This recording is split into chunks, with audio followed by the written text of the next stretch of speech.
What's up, real estate investors? So, hope you're ready for another exciting video about bookkeeping and about real estate investing. So, in my previous video, we went ahead and went over how to code a buy.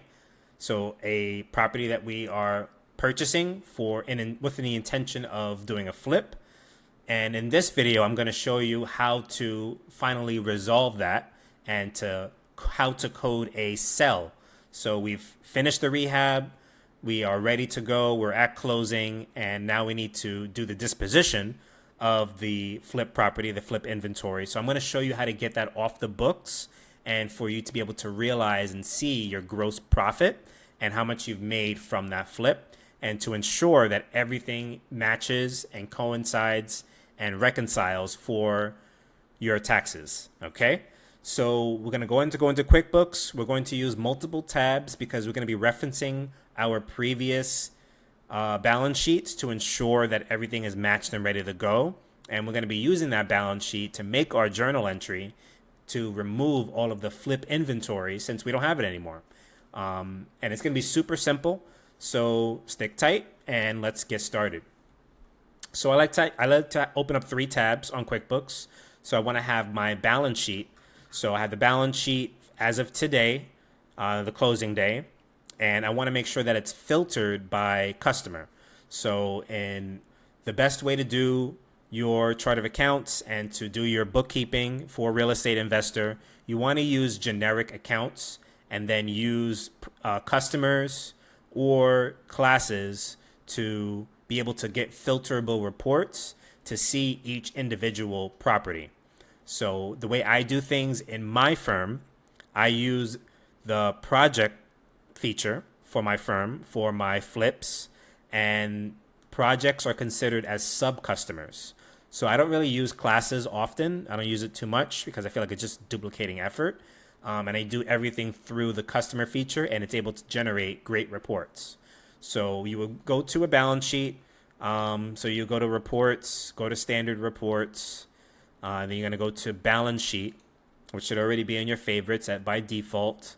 We're going back in time, right? Because this flip that we did was back in October of 2019.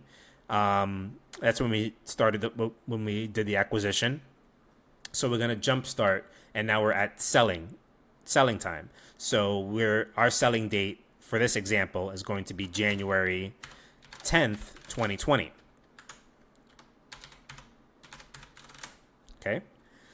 And we want to filter by that project. So we go to customer equals, and we're going to put active flips and the flip that we are selling.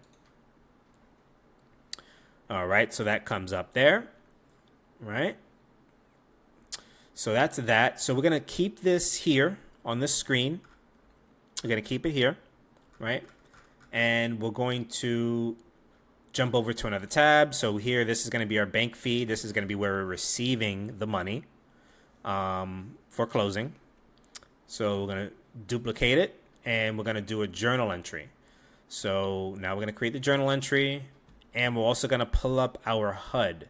So the selling HUD, we're going to pull up. So we'll look at that briefly together. So how to understand it, this is basically exactly the same thing as a buyer HUD, but we're just gonna be looking at a different column. So instead of our name being here, we're actually gonna be considered the seller. So your name should be there.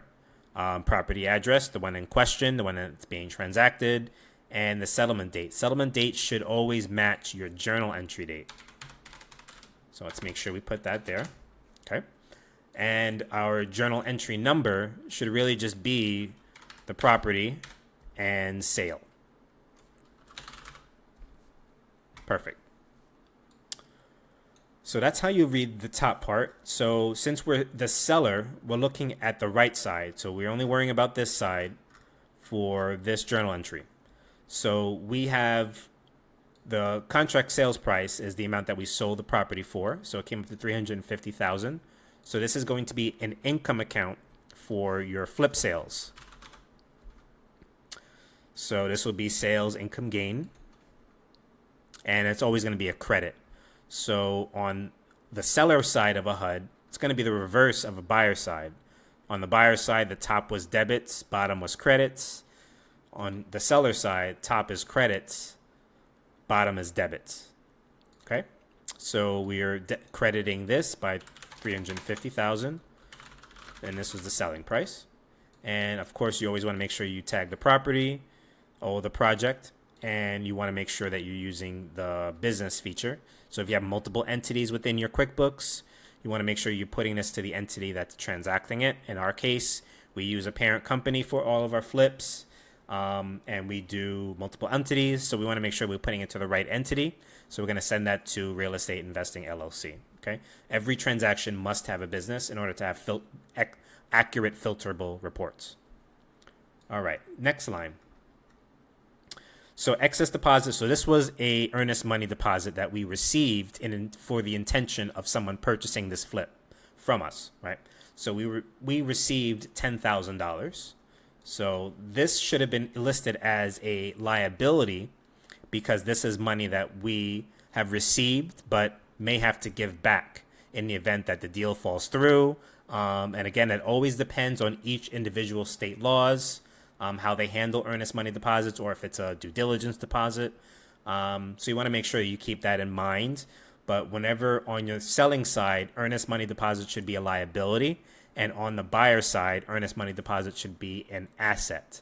So in this case, this $10,000 should be coded as a liability.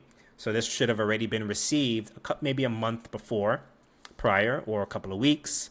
But this should already be listed on your liability for this $10,000. So what we're doing here, we're just removing that $10,000 from the books, and it's going to go toward this cash at closing for this HUD acquisition. So in order to do a reversal of a credit, we got to debit it. So this is going to be a debit for this earnest money for $10,000. Right, EMD. Yeah, I'm just going to leave it as EMD. Make sure you tag the property. Okay. Next is going to be the settlement charges. So we can go by this line by line. So for these should still go toward your inventory account. Okay. So we're going to put everything toward the inventory account. And then we're going to do an additional transaction to remove everything from the books. So I'm going to show you what that looks like. But all of this stuff is still going to go to your inventory, to your balance sheet.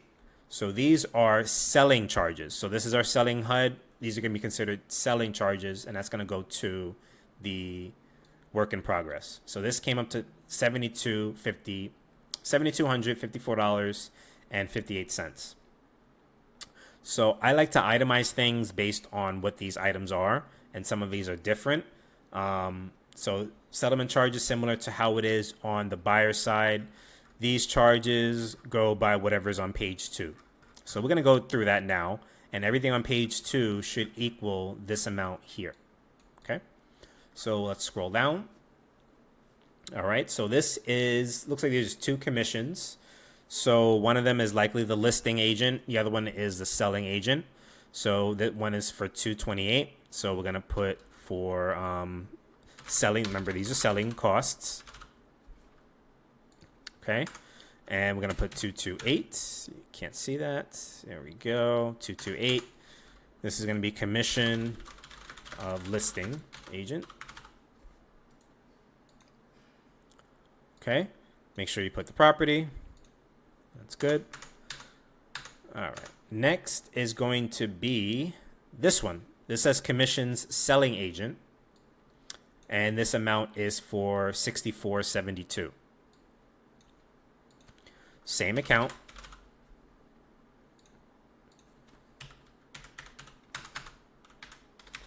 And this is going to be for selling agent.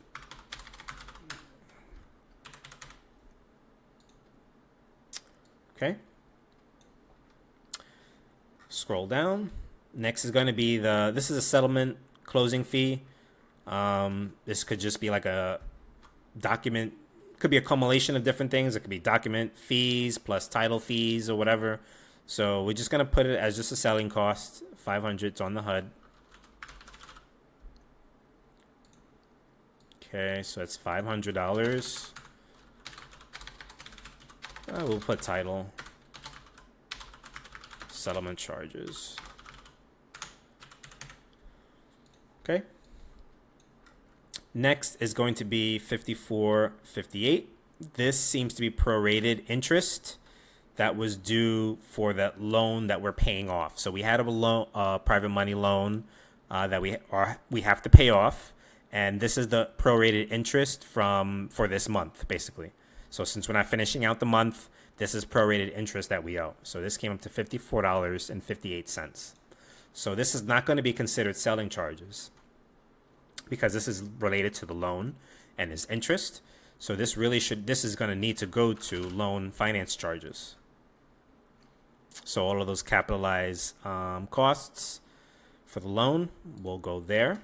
This was for $54.58.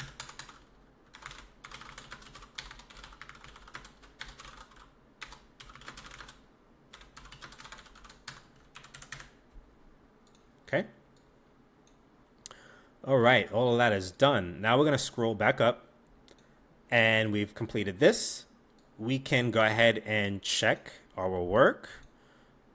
We can pull up a calculator.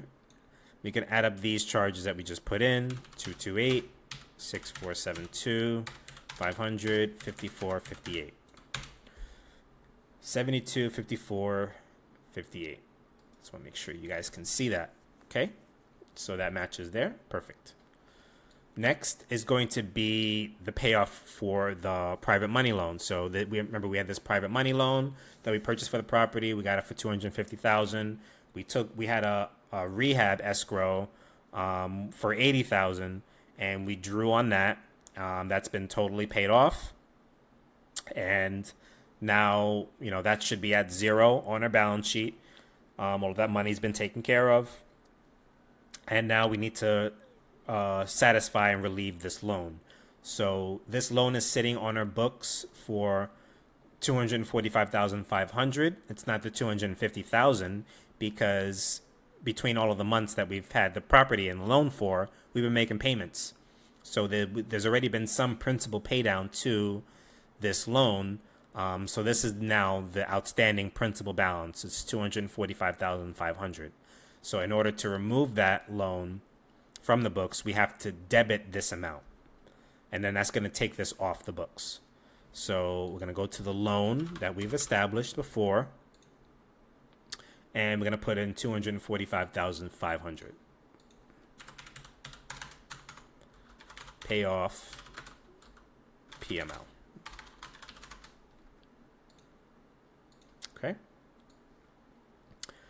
Okay, so this is going to be some prorated taxes for this particular period, which is for 2020. It's only a couple of days since this is in January, but this is still money that still has to be paid, and it's going to be paid by the seller. Okay, so it's going to be $51.24.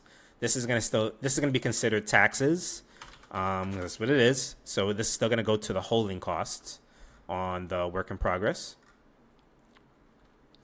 Okay. And again, that was for $51.24. That was this one right here. All right. So prorated taxes. 1/1/20 to 1/10/20. Here we can change this because this was 1/1/20 to 1/9/20 for completion's sake, and we want to make sure we put in the project. Okay, so we've got all the items on the HUD. Now we're missing one more item, and that's going to be the cash at closing.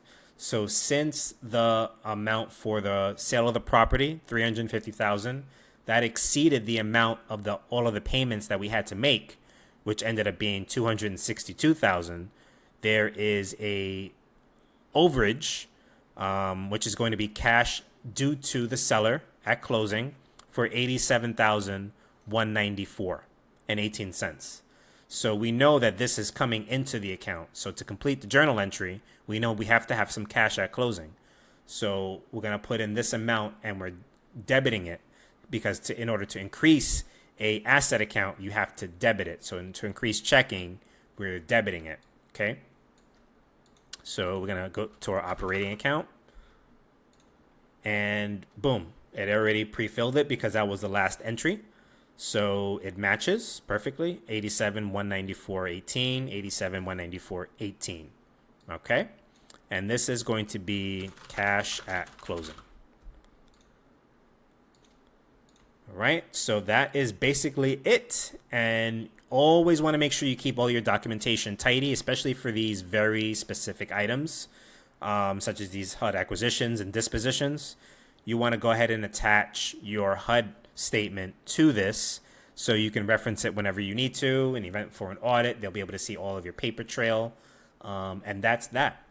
So you go ahead and save and close. And that is basically the hardest part for that. So after you've saved and closed, you need to make sure that you've received that money on your bank feed, because that money that's been sent to your account should match exactly to that amount. Otherwise, your documentation was wrong, your HUD entry was wrong, or maybe they were wrong. And you need to go back to, the attorney, the title company, and be like, something about this is not correct. And sometimes there are some HUD issues that need to be rectified. So now you want to make sure you go to your bank feed, you go to your checking account, and you need to basically find the wire. And we see here there is a wire for this amount, $87,194.18. So like we did with the buy video, where we've got that wired out money to get the property, we matched it to the journal entry. We're going to do the exact same thing. We're not going to add it. We're going to match it to the work that we just did.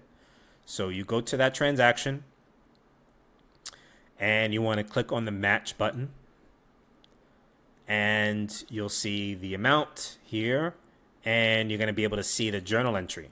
So this is the journal entry we just put. This is for the disposition. This is the sale. So we go ahead and click the check mark, and we click on match. So what that does, it matches that wire we received to the bank feed, and it matched it to the journal entry. And then when we're reconciling our bank statements, our accounting is 100% accurate. Okay? So that is basically how you go ahead and do a sale for Flip. So you're almost done. So that was part 2. Now part 3 is going to go ahead and remove the inventory off the books. So we're done with that. Now we're going to need to reference our balance sheet. So we want to make sure you have that balance sheet up. We're going to need to update this balance sheet because we've added some additional items to our inventory. So we'll go ahead and press this button here, this refresh report button. And it's going to refresh the work that we just did for that prior journal entry. And it's going to reflect some additional numbers. It'll give us our selling charges that we had to incur from that. And it's going to increase our loan balance. So we're going to be using this as a basis to remove all of these items from our balance sheet. So now we're going to create another journal entry. So we're going to keep this screen here.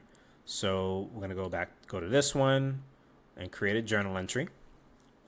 So what we need to do is mirror everything that is on the balance sheet for that particular property that was sold, and we're going to mirror it to cost of goods sold.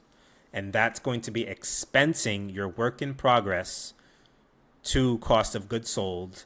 And that's where you're going to be able to see your gross profit. And that's going to be what's going to be reflected on your expenses for your taxes. So it's super important that we didn't expense anything, because if you can understand, October 2019 was in a totally different tax year. Right now we're in January 2020. We're in a totally new tax year. So that's why it's super important to make sure everything stays on your balance sheet and nothing gets expensed until this property is sold. So now we're going to have to realize all of these costs of goods sold and the income on this tax year. So this is going to be the 2020 tax year. So we're going to be expensing everything that's been from the 2019 balance sheet for this property to our fiscal year 2020 tax return. So hopefully that makes sense to you, okay? So this is super simple, and this is why we did the balance sheet. So we're going to go back and forth a bit. It's all right. So we want to make sure that we have the journal entry date for the same date. It should be the same one. We're going to have the journal entry number to be, we already did sale, so we can put COGS, which indicates cost of goods sold. So this is dispositioning it. Okay. So now we need to go to the balance sheet. First thing is purchase price, $165.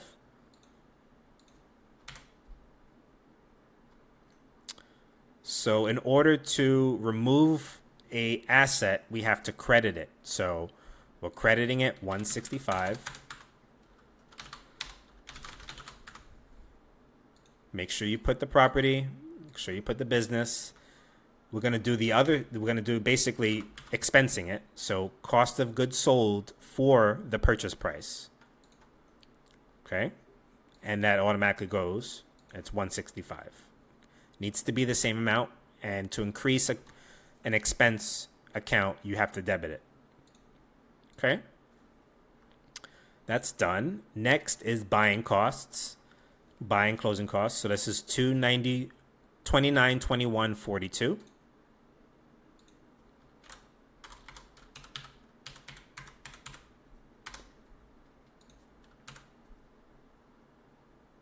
Okay. We could just put purchase price.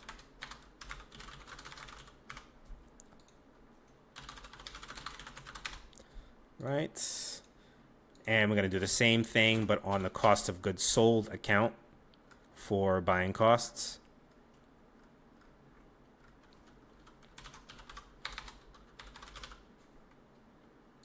Okay. And it already put it there. Okay, that's done. Next, selling costs. This is $7,200 even.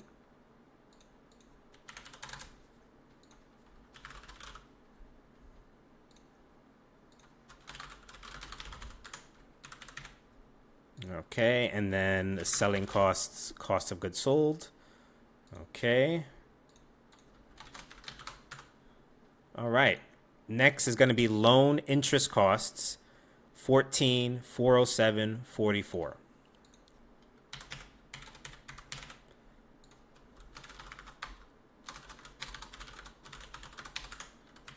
So this is all of the interest and including the origination fee, all of the stuff associated with the loan. All right, that's going to be none of those. I need the one for the flip. Make sure we go to the one for the flip. Should be here somewhere. No, that's the income.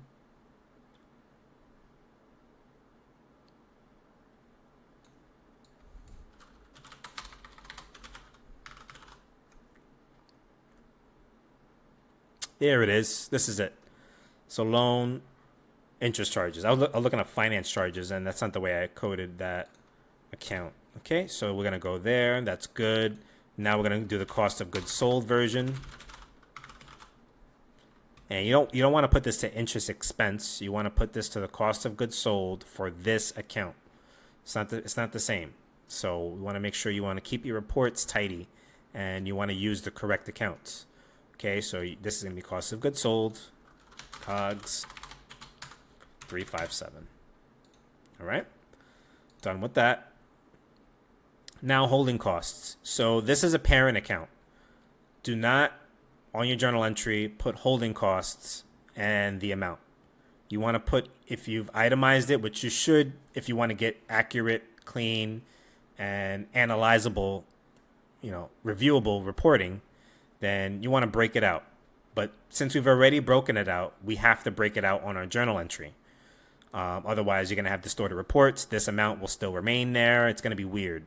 So you want to make sure you use all of these sub accounts. Don't use this, use the subs. So we're going to go to insurance, 5250. Go to insurance for Flip. Okay. What was it? 5250. And I'm going to go to the cost of goods sold. Okay. Okay, next is going to be taxes and utilities.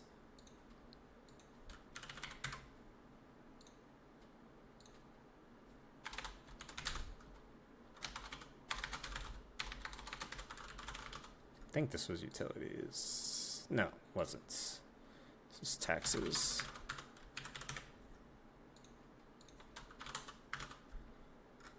Yeah, so this can take some time, and it requires diligence. It requires you to be consistent. Requires you to be on top of things, right? So that's why it's super important to really know what you're doing, because things can break and it can take a long time to find mistakes, and that's what you want to try to avoid.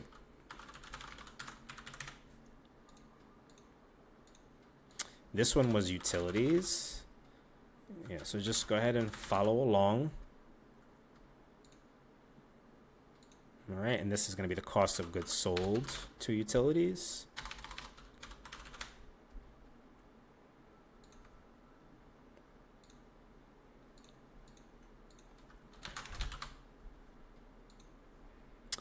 Okay, so we have a lot more to go.